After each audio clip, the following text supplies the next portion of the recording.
It's a done deal in New York. I don't think it happens in the UK. I think it happens where Turki Al-Sheikh thinks it best suits his business, which may well be the US because of the relationship with Zuffa and Dana White, or because he wants to do something in Riyadh. You got anything to add to that? Any news on where the likely location is going to be for the Fury-Joshua fight? Well, yeah, it's sort of similar to you, really. I'm hearing strong rumours it could be November the 14th. It could be New York, which would be a better time difference for the British fans as opposed to being in Las Vegas or somewhere like that. So that's sort of like the middle ground for them. But that's what I'm hearing. Madison Square Garden, New York, November the 14th. Not signed, sealed and delivered, by the way. Just rumours that are circulating. Bloody shame, quite frankly. I know that MSG is a legendary arena, but... The long-awaited meeting between Tyson Fury and Anthony Joshua has finally taken place, bringing their potential heavyweight showdown one step closer to reality. Joshua is fully focused on his goal. He has made it clear that becoming undisputed is what he wants, and he is prepared to do whatever is necessary to get the victory. Fury, meanwhile, has delivered a serious warning. He predicts just what's happened to that. Yeah, absolutely, and that's why this is an interesting fight. Honestly, I think I see it as a real 50-50 going in, but off the back of their performances that were both well below par, and they both seem to be well past their best on those performances. I don't think we get that again, and I think that both guys with what's on the line and their egos, and this is a fight that you're remembered for, by the way, guys. Forget that they're both two-time world champions, and you look at their careers and their resumes and you go, you know what, this is the fight that they will be remembered for. Their career, it is a career-defining fight, and with that on the line, I think that it's a shootout. It really is. It's an interesting... that Joshua could be in for a very difficult night, saying he plans to keep Joshua from landing clean punches while using his boxing ability to completely outbox him. Beyond the limited footage officially released from their face-off, several new developments have added even more tension to the situation. Simon Jordan has revealed what he believes is the location for the fight, presenting it as something already agreed rather than simply a rumor. He described the situation... But the fact is it will be competitive, and the fact is they both want it, and at last it is happening, so we will see. And sometimes with these type of fights, you know, when guys, you think maybe they could have done it a few years before, the fact is that it could even turn into a better fight, who knows. But the fact of the matter is, the reason, you know, if it does go there, it won't be for the lack of Seller trying to get the fight on at Wembley. They were trying to get it on, obviously, for the early hours of the morning, and from what I understand, that wasn't successful. I'm not sure yet. That's not been confirmed. Situation as disappointing for British fans, and suggested the confusion could be connected to Turki Al-Sheikh's desire to accommodate his friends Dana White and Zuffa Boxing. Fury's promoter, Frank Warren, has taken a different position and rejected the idea that the venue has already been finalized.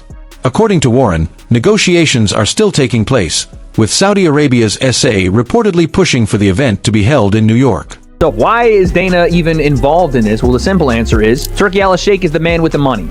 And the man with the money is going to make the decisions. And as far as this fight goes, the man with the money, Turki Al-Sheikh, has decided that Dana White is going to promote it. Now, how that ends up being looked at in reality, like Dana White has no promotional agreement with Anthony Joshua or Tyson Fury. From what I understand, both of them have their fight rights signed to Turki Al-Sheikh. So again, the man with the money makes the decision. The big controversy here is, when is the fight going to happen? We've heard the last part, Q4 of this year. That means October, November, December, somewhere there. And where is the fight going to happen?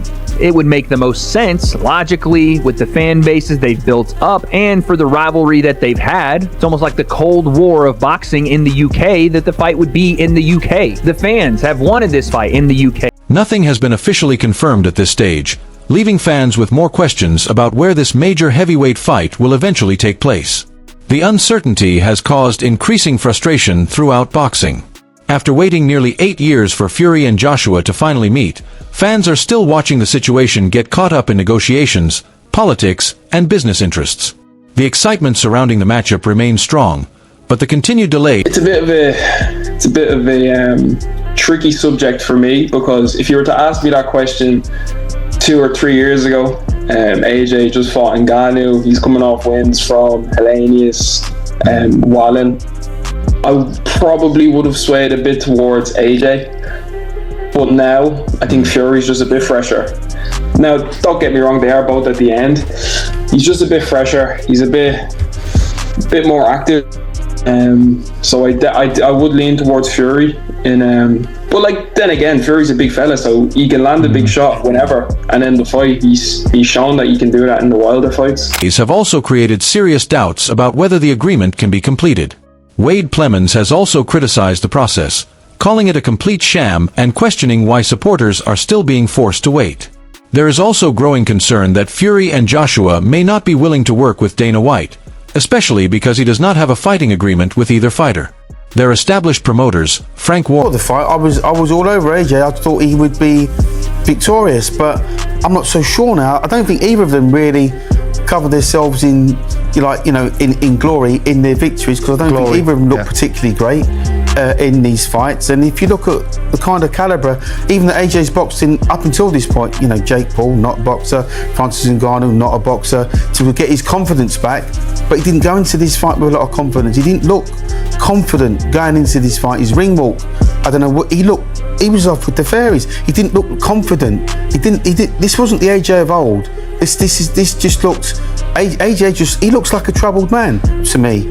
So if we're going, I hear that, and we know the reason. But we know the reasons why for that, because we've just picked the bones out of it. Fury looks like an old. Warren and Eddie Hearn are still heavily involved, and neither side appears prepared to give up its position on the venue.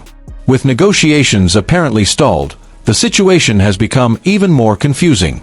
The possibility of Turki Al-Sheikh helping Dana White become involved as the promoter has only increased the frustration among fans and people within boxing. Eddie Hearn has now entered the discussion directly, revealing that he is facing pressure to stage the fight. The reports, November 20th, Madison Square Garden. I kind of feel like right now me and AJ are kind of like the last two standing on the hill waving the Union Jack. I mean, Anthony Joshua made me insert a clause into the contract that said the fight must happen in the UK. Good. So at the moment, it can't happen anywhere else. Now, we're under a lot of pressure. Turki Al-Sheikh, Netflix, sounds like Tyson Fury. It sounds like everybody's agreed they want to do this fight at Madison Square Garden. We don't. No. Right? I mean, I can't, we want to make it so financially unviable for them to change the contract that they've got no choice but to do it in the UK. I honestly don't know how it's going to play out. All I can tell you is I can assure you. At Madison Square Garden. However, Hearn says he is refusing to change his position. He explained that Joshua was the person who wanted a clause included requiring the fight to take place in United Kingdom. Hearn now claims that other sides, including Fury's team, have accepted the idea of holding the event at MSG, but he has not agreed. He insists that he will do everything possible to prevent the fight from being staged in United. I believe it when I see it. I think the fight happens. I don't know if the fight happens in New York or somewhere else. I know the rumor is in New York, but I have a very difficult time believing this fight happens in New York because of those reasons. It just makes no business sense. And I think from the British fans' point of view, they've supported these guys, built them up. They've both become world champions and icons outside of boxing. Really, they've become bigger personalities than even boxing to the boxing fan. So they want that last fight here. They want it at Wembley Stadium. Forget that it's in November. I think the fans maybe are owed that one, and it'll be a shame that it happens. Yeah, it's a fight of a generation that the fights in England have been waiting to see for so long, and then you don't put it in the UK, you put it in the MSG. I don't know, it makes no sense to me. Yeah. But again, for many reasons it makes no sense to me. United States. From the fans' point of view, Paulie Malignaggi supports that position. He believes British supporters should have the opportunity to watch Fury and Joshua fight in their own country rather than having to travel overseas. In his view, moving the event away from the UK would overlook the fans who helped build the careers and popularity of both fighters. Peter Fury has taken a much simpler approach to the entire venue argument. He believes the location... If that's the case, he's had a bit of a drama then, hasn't he? Because to be like that after the first round is a nightmare. And to be honest, I think the question on everyone's lips was, why didn't he go for it? And to have nothing left after the second round, if it was the 10th round, you can understand it, but the second round, I'm not buying that. He got caught off some huge shots of one of the biggest punches in the division, so I can understand him, being put out. But there's no excuses. I think if he had anything about him, the second round, he should have jumped on Anthony Joshua and tried to finish the job. I think he'd be shocked himself of the Joshua had gone down in the first round, and it looked like a bit of a rabbit in the headlights to me. Brace, why do you think he didn't go for it? I don't know if it's nerves. I don't know if he was like, I don't know if he shocked himself of what he'd done. Is not important because the real purpose of the fight is to finally settle the rivalry inside the ring. From his perspective, the matchup needs to happen regardless of where the event is held. Attention has also turned toward Anthony Joshua's most recent victory and questions about how that comeback unfolded. Frank Warren recognizes Joshua's ability to recover and continue fighting, but he believes Tyson Fury would not have allowed the same recovery to happen.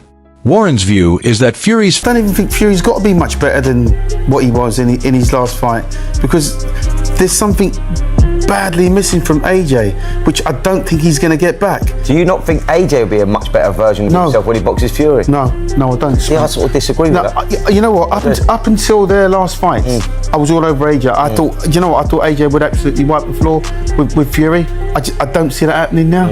Yeah, I think we know from track record as well. Sorry, Simon. I think we know has been proven in the past.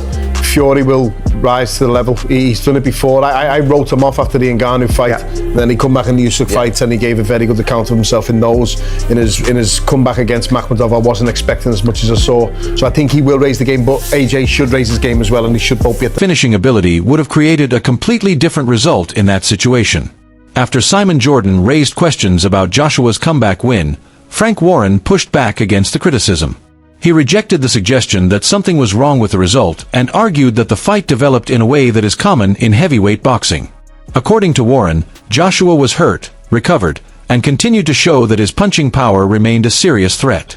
Looking at what could give the... Absolutely, I'm picking AJ because I believe AJ has good timing to offset Fury's speed. I believe AJ chin is a lot better than people give him credit for. And like you just said, Max, if we go off of both, how they both looked against Usyk, I believe the AJ that fought Usyk and the Tyson Fury that fought Usyk, I believe that makes for an incredible fight with both of them.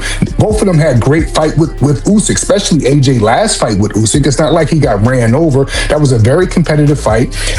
Fury and Usyk was a very competitive fight. I believe AJ against Tyson Fury is an even more competitive fight at the stage that they're in their careers now. The underdog his best opportunity, Max Kellerman believes Anthony Joshua would need to apply constant pressure. In Kellerman's view, that approach could expose weaknesses that have appeared in Joshua's previous performances. For Joshua, the challenge is not simply about surviving against the favorite. He would need to prove that he can overcome the expectations surrounding the matchup and change the outcome through his performance.